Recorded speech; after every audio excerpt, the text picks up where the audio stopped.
We'll guide you through how to fix keyframe not showing in Blender. If you find this helpful, don't forget to like and subscribe. People search for this tutorial because they encounter issues where keyframes do not appear or behave as expected in Blender.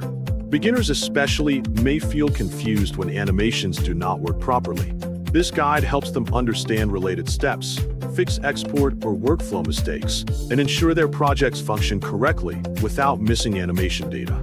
First, open Blender on your desktop and wait until everything has fully loaded.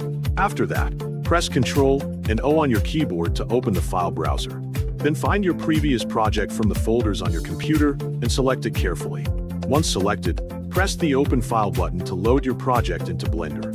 When the project appears, select the cube object in your scene so you can focus on its animation data. Next, go to the playback panel where the timeline and keyframes are displayed. To adjust the view, hit the middle mouse button and drag it downwards so you can expand the visible area of the timeline. This action often helps reveal hidden keyframes. If it still does not work, you can try another method to fix the issue. Go to the View box in the panel settings and look for filtering options. In the View box, uncheck the option labeled Only Show Errors, because this setting may hide keyframes unintentionally. After that, go back again to the View box and look for another option.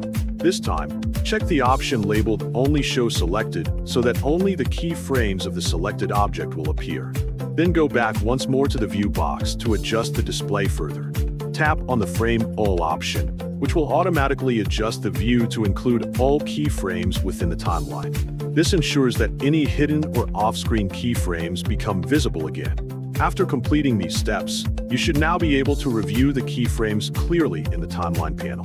Make sure to move the timeline cursor to confirm that the keyframes are properly displayed and functioning as expected. If needed, repeat the steps to adjust the view again until everything appears correctly.